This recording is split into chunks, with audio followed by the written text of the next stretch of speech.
اور قریش میں بہت مشہور تھے۔ حضرت عثمان نبی اکرم صلی اللہ علیہ وآلہ وسلم کے چچا زاد بھائی تھے، غلط۔ سب سے پہلے نبی اکرم صلی اللہ علیہ وآلہ وسلم کی بیوی حضرت خدیجہ نے اسلام قبول کیا، درست۔ پیج نمبر 30 کھولیں، خالی جگہ پر کیجیے۔ نبی اکرم صلی اللہ علیہ وآلہ وسلم نے اسلام کی قبولیت دعوت کا آغاز اپنے ڈیش سے کیا، قریبی لوگوں سے۔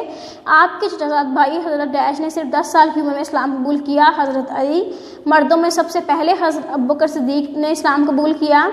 حضرت زید بن حارث نے غلاموں میں سب سے پہلے اسلام قبول کیا۔ نبی اکرم صلی اللہ علیہ وآلہ وسلم کی دعوت میں آپ کے خاندان کے 45 افراد شریک ہوئے۔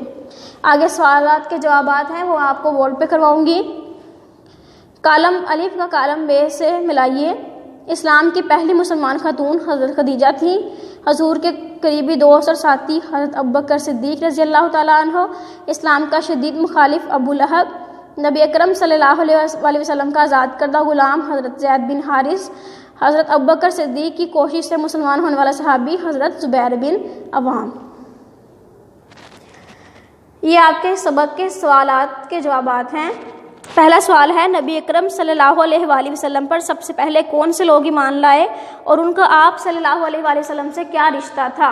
اس سوال کا جواب ہے، سب سے پہلے آپ کی بیوی حضرت خدیجہ رضی اللہ تعالیٰ عنہ، آپ کے چچا زاد بھائی حضرت علی رضی اللہ تعالیٰ عنہ، آپ کے آزاد کردہ غلام حضرت زید بن حارث اور آپ کے ساتھی اور دوست حضرت ابوبکر صدیق رضی اللہ تعالیٰ عنہ ایمان لائے۔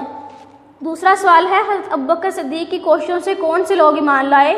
جواب ہے، حضرت عثمان بن عفان رضی اللہ تعالیٰ عنہ، حضرت زبیر بن عوام رضی اللہ تعالیٰ عنہ، حضرت عبد الرحمن بن عوف رضی اللہ تعالیٰ عنہ اور حضرت سعد بن ابی وقاص رضی اللہ تعالیٰ عنہ اور حضرت طلحہ رضی اللہ تعالیٰ عنہ۔ تیسرا سوال ہے، خفیہ تبلیغ کا کام کتنا عرصہ جاری رہا؟ 3 سال۔ اللہ تعالیٰ کے حکم کے مطابق حضور صلی اللہ علیہ وآلہ وسلم نے خاندان والوں کو اسلام کی دعوت کیسے دی؟ کھانے پر بلا کر۔ خاندان والوں میں سے کس نے آپ کا ساتھ دینے کا اعلان کیا؟ آپ کے چچا زاد بھائی حضرت علی رضی اللہ تعالیٰ عنہ نے۔ بیٹا اس کے بعد کوشچن ہے، کوہ صفا کا واقعہ اپنے الفاظ میں بیان کیجئے۔ یہ آپ نے واقعہ پڑھنا ہے چیپٹر سے اور اس کا آنسر آپ نے اپنے الفاظ میں لکھنا ہے۔ عام تبلیغ کے لیے نبی صلی اللہ علیہ وسلم کون سا طریقہ اختیار کیا؟ آپ حج کے لیے آنے والے لوگوں کو اسلام کی دعوت دیتے، آپ میلوں اور منڈیوں میں جاتے اور لوگوں کو ایک خدا کی طرف بلاتے۔ السلام علیکم کلاس 4۔ آج میں آپ کا اگلا لیکچر سٹارٹ کرنے جا رہی ہوں۔ اپنی کتاب کا صفحہ نمبر 28 کھولیں۔ سبق کا نام ہے اسلام کی دعوت۔ اس لیسن میں آپ نزول وحی کے بعد جب اللہ تعالیٰ نے نبی پاک کو اسلام کی دعوت کا حکم دیا تو ان کے ساتھ کیا کیا واقعات پیش آئے، اس سبق میں آپ وہ پڑھیں گے۔ سب سے پہلے ہم اس کی ریڈنگ پڑھیں گے، اس کے بعد میں آپ کو اس کی مشق کرواؤں گی۔ پہلی وحی کے بعد حضرت جبرائیل علیہ السلام آپ کے پاس اللہ تعالیٰ کے پیغام لاتے رہے۔ جب اللہ تعالیٰ کی طرف سے نبی اکرم کو حکم ملا کہ اپنے قریبی لوگوں کو اسلام کی دعوت دیں تو آپ صلی اللہ علیہ وآلہ وسلم نے سب سے پہلے اپنے قریبی لوگوں کو اسلام کی دعوت دی۔ جن لوگوں کو اسلام کی دعوت دی تھی ان میں آپ کی بیوی حضرت خدیجہ، آپ کے چچا زاد بھائی حضرت علی جن کی عمر صرف 10 سال تھی، آپ کے آزاد کردہ غلام حضرت زید بن حارث اور آپ کے قریبی ساتھی اور دوست حضرت ابوبکر صدیق رضی اللہ تعالیٰ عنہ شامل تھے۔ آپ صلی اللہ علیہ وآلہ وسلم نے سب سے پہلے ان لوگوں کو اسلام کی دعوت دی جو کہ فوراً ایمان لے آئے۔ آپ نے تبلیغ کا کام اپنے گھر سے شروع کیا، یعنی کہ اپنی بیوی سے۔ حضرت ابوبکر صدیق نے بھی آپ کی تبلیغ میں آپ کا ساتھ دیا۔ وہ مکہ کے ایک تاجر تھے اور قریش میں بہت مشہور تھے۔ ان کی کوششوں سے بھی کچھ لوگ مسلمان ہوئے، جس میں حضرت عثمان بن عفان، حضرت زبیر بن عوام، حضرت عبد الرحمن بن عوف، حضرت سعد بن ابی وقاص اور حضرت طلحہ رضی اللہ تعالیٰ عنہ شامل ہیں۔ اس کے بعد 3 سال بعد اللہ تعالیٰ نے آپ کو حکم دیا، ترجمہ، آپ اپنے قریبی رشتہ داروں کو خبردار کیجیے۔ اس آیت کا مطلب کہ اپنے قریبی رشتہ داروں کو اسلام کی دعوت دے۔ اس حکم کے بعد رسول اللہ صلی اللہ علیہ وسلم نے اپنے خاندان کے افراد کو کھانے پہ بلایا، ان کی دعوت کی اور ان کو اسلام کی دعوت بھی دی۔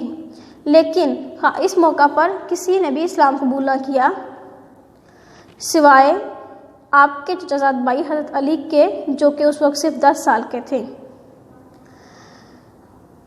اس کے بعد عام لوگوں کو آپ صلی اللہ علیہ وسلم نے تبلیغ کا کام شروع کیا۔ آپ جب بھی مکہ میں کوئی اہم اعلان کرنا ہوتا تو لوگ وہاں کا یہ دستور تھا کہ لوگ صفا کی پہاڑی پر کھڑے ہوتے اور اعلان کرتے۔ ویسے ہی آپ بھی اس پہاڑی پر کھڑے ہو گئے